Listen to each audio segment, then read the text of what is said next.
Mr. Toastmaster, ladies and gentlemen, my talk tonight is about old age, about getting older. I must beg your indulgence for speaking on such a topic in front of such beautiful audience.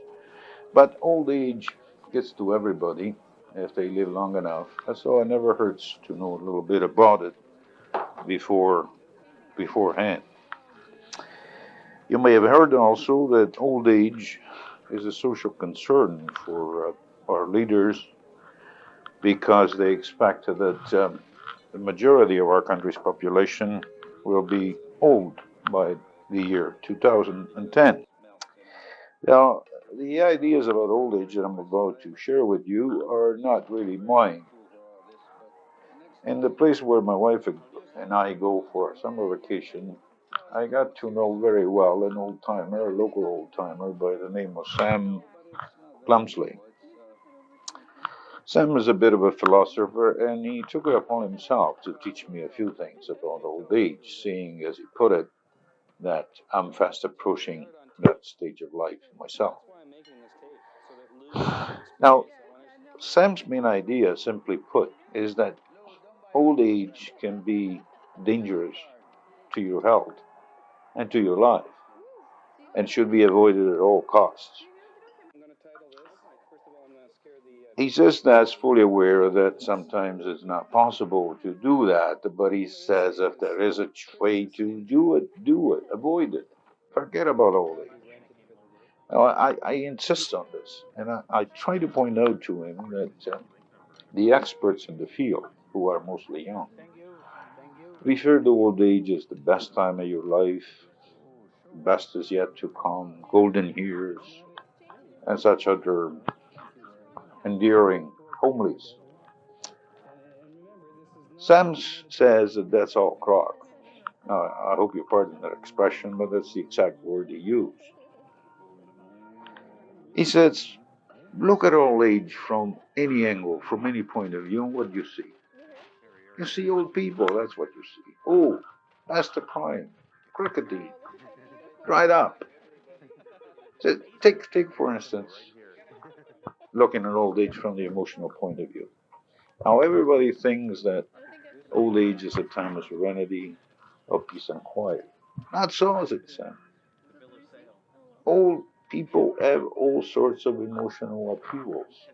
Or seeing as old age is, for some reason, full of the old age population is full of widowers and late blossom romances.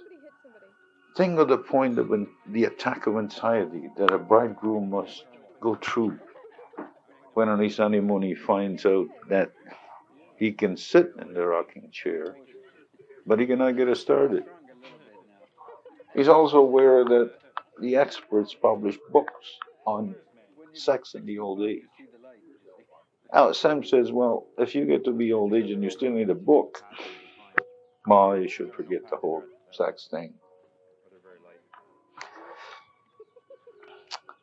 From the social point of view, said Sam, society, people look at old folks as fussy duddies that have nothing to do but play bingo and shop in in department stores' basements.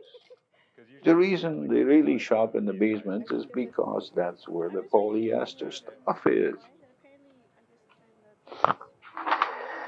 Looking at it from the physical point of view,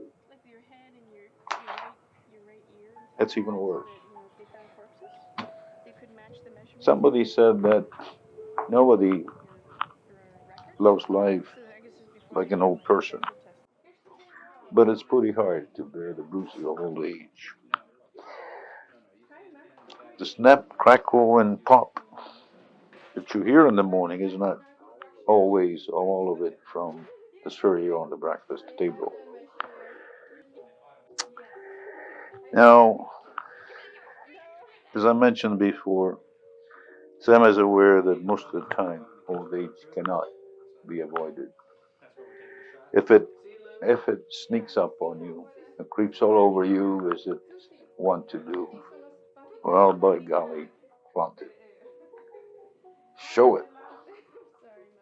And on this note, I want to leave you with the story of the grandfather who was celebrating his 80th birthday with his family. And one of his granddaughter asked him, Grandpa, doesn't getting growing older bother you? And the old man said, Bother me? Heck no. I plan to grow older and older and older because if I stop growing older, I die. Mr. Toastmaster.